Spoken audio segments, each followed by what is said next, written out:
I always thought power would feel loud, Flashy. overwhelming. But standing here in my corner office, overlooking the Chicago skyline, it feels quiet, peaceful even. The kind of quiet that makes you notice everything. The weight of my silk blouse against my shoulders, the faint hum of traffic below, the cool glass of the floor-to-ceiling window beneath my fingertips. My phone buzzes on the desk. Just one vibration, but it sends a shiver through me. Emily Carter. My cousin. I let out a soft laugh, the kind you make when something is so ironic, so perfectly twisted, you almost want to applaud the universe. I haven't heard from Emily in years. Not since she took what was supposed to be mine and made sure everyone knew it. I pick up the phone, staring at her name on the screen, my thumb hovering.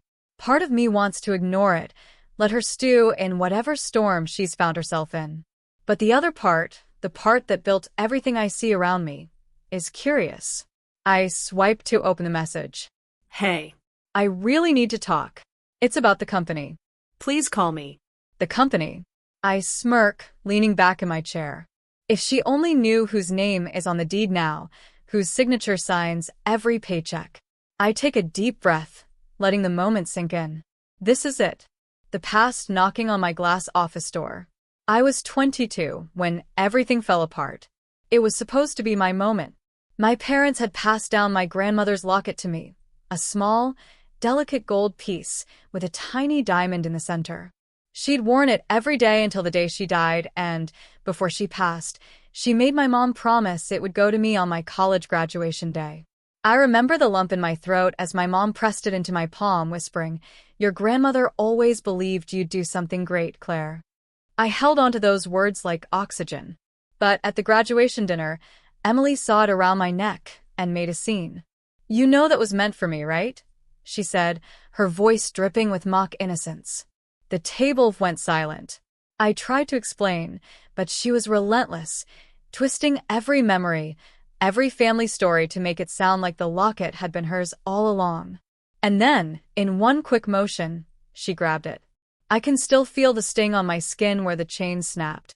Everyone laughed it off, telling me not to overreact, that it was just a necklace. I bit back tears, my hands trembling under the table, the humiliation burning in my chest. That night, I stood in front of my bathroom mirror, mascara streaking down my face, and made myself a promise. No one would ever make me feel that small again. I packed my bags the next morning and left. No dramatic goodbye, no explanations. Just a short note for my mom. I need to make my own life. Before I closed the door to my childhood home, I glanced back once, at the empty hook where my grandmother's locket used to hang. It hurt. God, it hurt. But I knew I couldn't stay. That was the day I decided I wasn't going to just survive. I was going to build something so big, so undeniable, that they'd never be able to laugh at me again. Leaving home was the scariest thing I'd ever done, but also the most liberating. I moved into a tiny studio apartment on the west side of Chicago, one room, paper-thin walls, and a leaky faucet that kept me awake at night. But it was mine. Every squeaky floorboard, every chipped cabinet belonged to no one but me. I worked 2 jobs at first, a waitress during the day and a receptionist at night. My feet ached constantly, and there were nights I cried myself to sleep from exhaustion. But each morning, I reminded myself, this is temporary. You're building something bigger. It all started with a business class I took at the community college. I almost didn't go. Tuition meant cutting back on groceries, but something in me pushed forward.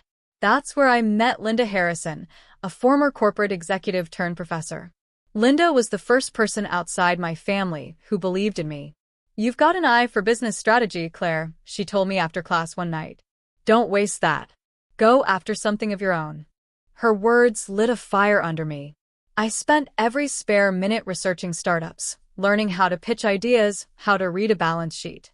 I started small, reselling handmade jewelry online, then branching into wholesale deals with local boutiques. My first sale was tiny, just a $200 order from a shop in Wicker Park, but I cried in the bathroom when I got the email. It was proof that I could make something work. Within 2 years, I had my own small business, a curated online boutique, and a growing client list. I kept my head down, stayed off social media, and posted only the safest updates so my family would think I was just figuring things out. By the fourth year, I had investors. Linda introduced me to a venture capitalist who loved my business model, and together we scaled up. I hired my first employees, leased a real office space, and learned to navigate board meetings with people twice my age. There were setbacks, suppliers dropping out last minute, clients ghosting me, months when payroll felt impossible, but I never let myself quit. And slowly, success stopped being a dream. It became my reality. By year 7, my little boutique had evolved into a full-fledged company, and I bought out a struggling competitor. The name on the paperwork made me pause. It was Emily's company. I didn't hesitate. Signing that deal felt like destiny, like the universe was handing me back the locket she'd taken, except this time, it was so much bigger. I kept quiet, though. No dramatic announcement. No family group text. I let them go on believing whatever story they'd made up about me. Because I knew one day they'd find out. And when they did, I'd be ready. Emily's text kept flashing in my mind all night, like a neon sign I couldn't turn off. By morning, I decided to call her back, not because I owed her anything, but because I wanted to hear her voice when she realized.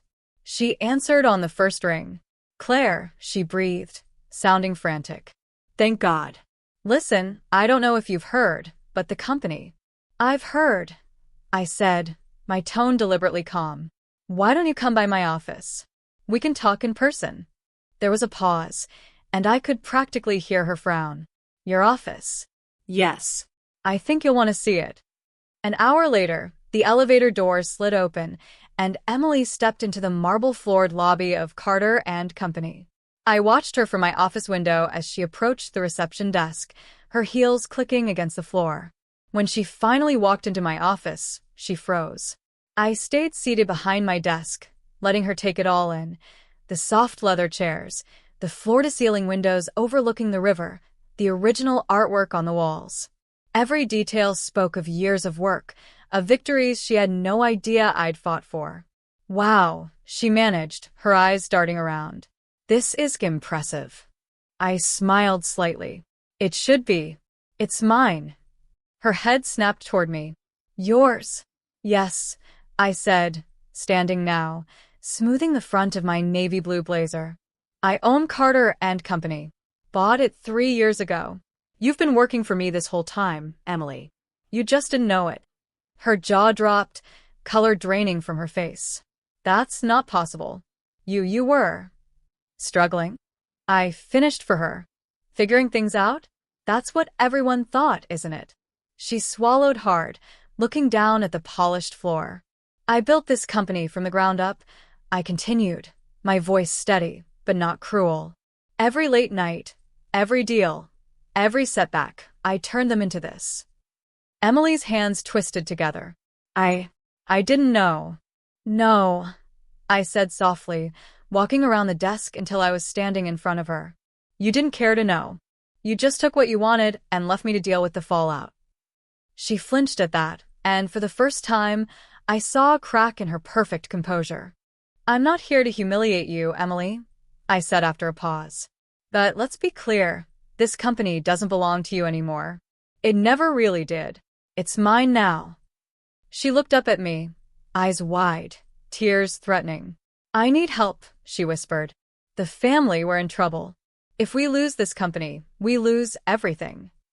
For a long moment, I just looked at her, the cousin who had once humiliated me in front of everyone, who had torn something precious from my hands without a second thought. And now, here she was standing in my office, asking me for a lifeline. I took a slow breath, feeling the weight of the moment settle in my chest. "This isn't just about saving the company," I said finally. "If I do this, everything changes. For you, for me, for the entire family." Emily nodded quickly, desperate. "I'll do whatever you say." I gave her a small, knowing smile. "Good. Because I have a few conditions." I walked back behind my desk, not because I needed the barrier, but because I wanted to feel the solid wood under my hands. It grounded me, reminded me just how far I'd come. "First," I said, meeting Emily's eyes, You're going to step down from your current role. Effective immediately. Her mouth fell open. Step down? Claire, You've been running this company into the ground, I said sharply, though my voice never rose. I've seen the numbers. You hired the wrong people, ignored the right advice, and let your ego get in the way of every major decision. She flushed, her shoulders curling inward. You're not being cut off, I continued, softening just slightly. You're going to stay on as an advisor. Unpaid. You'll learn from the ground up how this business actually runs. And you'll earn back my trust, one project at a time. Emily nodded slowly, biting her lip. Second, I said, you're going to apologize. To me, to Mom, to the entire family. Publicly. You humiliated me once. This time, you're going to own what you did. Her face went pale, but she didn't argue. And last, I said, leaning forward, you're going to take a long, hard look at yourself. Stop the gossiping, stop the games, stop tearing down people who are trying to do better. You want me to save this family? Fine. But we're going to build something healthier, something real. No more toxic dinners where everyone pretends everything is fine while we all bleed inside. Emily's eyes glistened with tears now. I can do that, she whispered. I nodded once, satisfied. This isn't revenge, Emily, I said softly. I'm not doing this to get even. I'm doing this because I refuse to let us stay the same. We're going to be better than this. She took a shaky breath. You've changed. I smiled, a little sadly. No. I just finally became the woman I was always meant to be. There was a long silence between us, not hostile this time, but something almost like understanding. I'll do what you ask, Emily said finally, her voice steadier now. Good, I replied, straightening. Because we start today. The weeks that followed were unlike anything I could have imagined. Emily kept her word. The first time she stood up in front of the entire boardroom and admitted her mistakes, I saw her hands shaking the way mine had years ago when I was humiliated at that graduation dinner. Except this time, no one laughed. Slowly, the energy shifted. Family meetings became less about blame and more about solutions. My mother cried one night at dinner, saying she hadn't seen us all sit together like that in years. One evening, after everyone had left, I sat alone in my office. The city lights glowed against the window, reflecting back at me. On my desk sat the locket, yes, the same one. Emily had returned it the day after our confrontation. I held it in my palm, the gold warm for my skin, and for the first time in years, it didn't feel like a reminder of loss. It felt like proof of everything I'd survived. Linda stopped by the office that night just as I was locking up. She smiled when she saw the locket in my hand. You did it, she said. I nodded, a small laugh escaping me. I guess I did. As I left the building, the cool night air hit my face, and I felt lighter. Not because I'd won, but because I'd reclaimed something much bigger than a company. My dignity, my voice, my family, at least the parts worth keeping. And as I walked toward my car, I whispered the words I knew would stay with me forever. My cousin took my gift, but that's how I learned to make my own. And now? I own everything they said I never could.